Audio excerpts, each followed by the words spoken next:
In the Monster Hunter games, there is one mechanic that is essential to every hunt, and that's evading/dodging. It's a staple for every hunter, and rightfully so. You avoid incoming attacks, and all sorts of other things too. But what if that wasn't an option?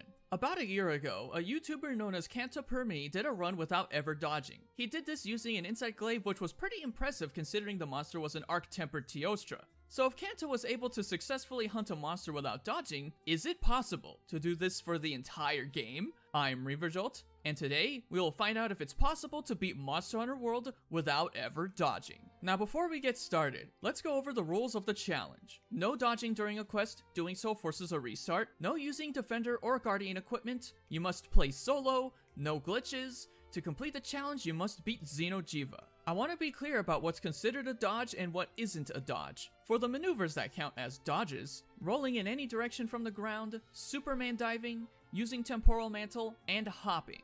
And here are the things that don't count as dodging. Playing dead, jumping off a ledge and landing to roll, simply running out of the way of an attack, and sliding. I'm only doing this challenge in the base game of Monster Hunter World. Also, I won't go into detail on the amount of grinding I had to do in this challenge. I also won't mention the equipment until later in the video. With that out of the way, let's get into the challenge. So when I started, I didn't exactly have a game plan. I decided to test every weapon to see which one would give me less of a hard time. I even tried the insect glaive, and immediately it wasn't going to work.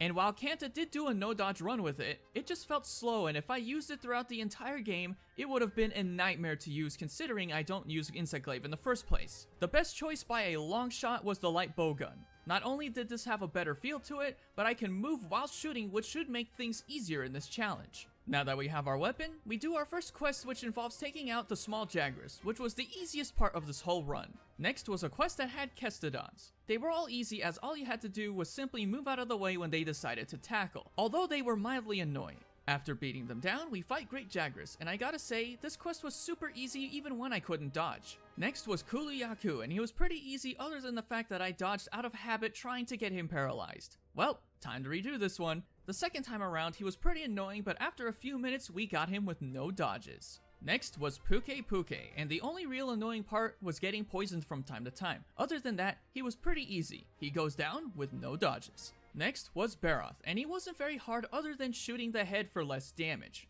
We just needed to aim for the hands at all times. After a few minutes, he goes down and no dodges. Next was Juratotus, and he was a joke to fight even with no dodging. After a bit, we take him down easy peasy. Next was Toby Adachi. This one was pretty annoying as I was trying to send him to a wall several times and fainted trying to get away from his tail attack. After that, I had to become patient, and after almost 10 minutes, he was down with no dodges. Next was Anjanath. He was actually easier than I anticipated, but there was one problem. Burn damage. Dodging would have been the way to get rid of the burn damage, but I had to wait it out every time I was inflicted. I can't tell you how many times I was tempted to stop, drop, and roll in this run, but after finishing it off with sticky ammo, we cleared the quest with no dodges. Next was the oh-so-famous auto quest where you can do absolutely nothing and win. You can imagine how easy this one was.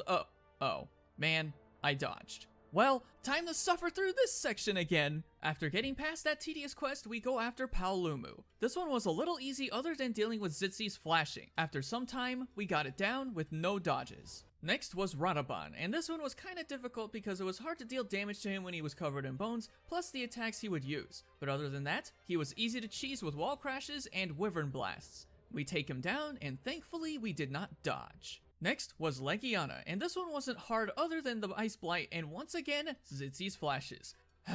You know, it's not like you can really do much. After fainting and making a comeback, we finish him off with style and no dodges. Next was Oda Garen, and he was pretty annoying as I was inflicted with bleed and fainted. After coming back, we continue the fight, and I dodged again! After making a comeback with some wyvern cheese, we come out with the win and no dodges. Next was Rathalos, and he wasn't too hard other than getting burned a bunch and failing to faceplant him. After using the waterfall cheese, the next few minutes were a breeze with no dodges. Next was Diablos, and this one was difficult because without dodging, it can be tricky to avoid getting hit by his charge attacks. But after using the sonic bombs and wyvern cheese, we came out on top dodgeless. Next was the final low rank quest, Zorro Magdaros. This one wasn't very hard, and taking out the magma cores was easy enough, plus all I had to do was use the cannons to finish him off. Not even the Dragonator was needed. Next was our first high rank monster, Puke. He wasn't very hard, if not just as easy as a low rank version. Not much to say here. Next was high rank Anjanath, and other than accidentally dodging and having to redo the quest later,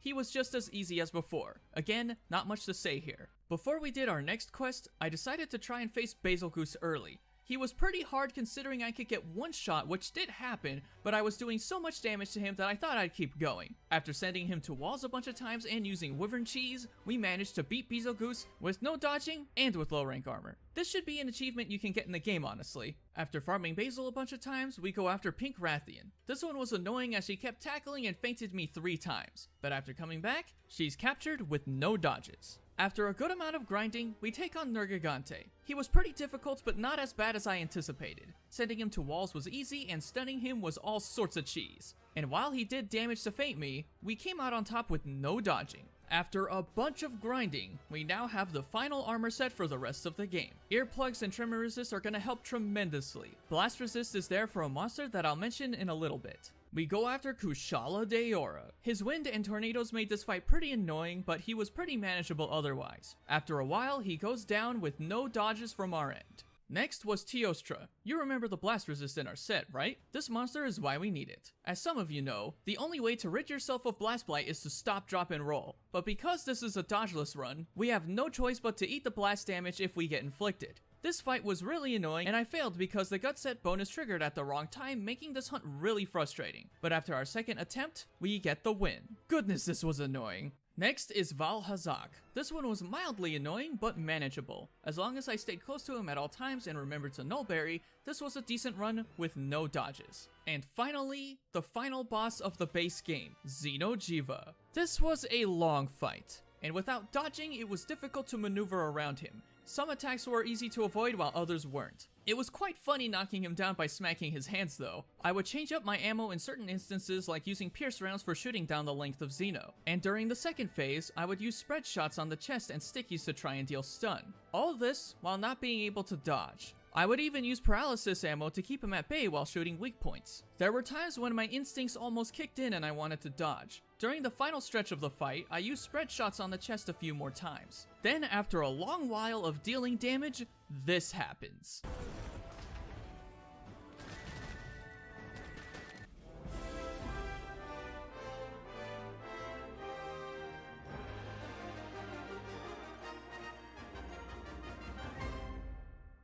We beat Zeno Jeeva. Now it's time to answer the question, is it possible to beat Monster Hunter World without ever dodging? The answer is a resounding yes. The mobility of the light bowgun is what made this possible, and while some quests were pretty annoying, this wasn't the hardest challenge I've tackled. Now if you guys want to see this challenge done in Iceborne, we should hit a like goal of 500 likes, which for a channel my size is unlikely. Consider sharing this with your friends if you want the goal to get there faster. Now would I recommend this challenge to the average player? No. But if you would like to take on the challenge, let me know how it goes by leaving it in the comments or by joining my Discord server and share your experience there. And with that, thank you very much for watching. Consider liking the video and consider subscribing and clicking the links below to keep up with my latest uploads and Twitch live streams. Be kind to one another and have a most wonderful day.